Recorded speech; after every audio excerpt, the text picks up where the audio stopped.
அன்னை ஆதிபராசக்தி ஆசிரமத்தின் கீழ் இயங்கும் அன்னை அபிராமி அறநெறி பாடசாலையில் வருடாந்த கலை நிகழ்ச்சியும் ஆன்மீக பொது அறிவு பரீட்சை சான்றிதழ் வழங்கும் வைபவமும் கொழும்பில் வெகு விமர்சையாக நேற்று நடைபெற்றது. கொழும்பு முகத்துவாரம் நாவலர் மணி மண்டபத்தில் இந்த வருடாந்த நிகழ்வு நேற்று நடைபெற்றது. அன்னை ஆதிபராசக்தி ஆசிரமத்தின் கீழ் இயங்கும் அன்னை அபிராமி அறநெறி பாடசாலை மற்றும் அன்னை அபிராமி அறநெறி சங்கத்தின் ஏற்பாட்டில் இந்த நிகழ்வு நடைபெற்றது. ஆன்மீக குரு அருள்மிகு ஆதிபராசக்தி அம்மையாரின் தலைமையில் நடைபெற்ற இந்த நிகழ்வில் பிரதம மற்றும் சிறப்பு விருந்தினர்களாக இந்து சமய கலாசார அலுவல்கள் திணைக்கள பணிப்பாளர் யா அனிருத்தனும் உதவி பணிப்பாளர் கா ஹேமலோச்சனியும் கலந்து சிறப்பித்தனர்.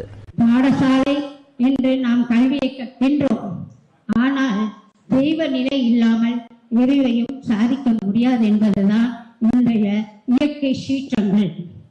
அந்த சீற்றத்தை எதிர்பார்த்து இருந்தோமா? இல்லை.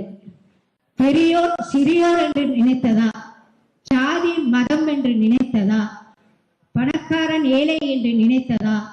ஒன்றுமே இல்லை. அனைவரையும் அடித்து சென்றது.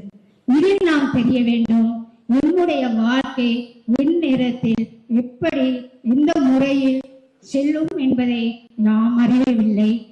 இதன்போது அறநெறி பாடசாலை மாணவர்கள் மற்றும் ஆசிரியர்களின் கலை படைப்புகளும் நிகழ்வினை அலங்கரித்தன.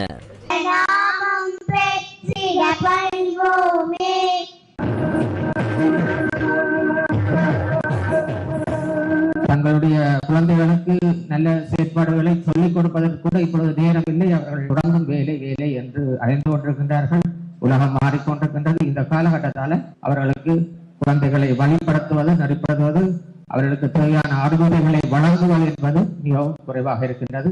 மாணவர்கள் அதிகமாக இருக்கின்ற சமூக மீடியாக்கள் மற்றும் தொழில்நுட்ப ரீதியான பிரச்சனைகளால அவர்கள் பல்வேறு அறிவுகளை தாங்களாகவே ஈடுபட்டு அதனாலே அவருடைய மனம் வேறு திசைகளில் செல்லக்கூடிய வாய்ப்புகள் உள்ளன.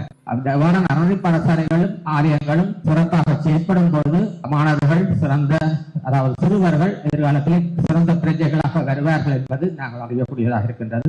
அன்னை அபிராமி அறநெறி பாடசாலை நடாத்திய ஆன்மீக பொதுக்கல்வி பரீட்சையில் சித்தியடைந்த மாணவர்கள் மற்றும் ஆசிரியர்களுக்கான சான்றிதழ்களும் இதன் போது வழங்கப்பட்டன.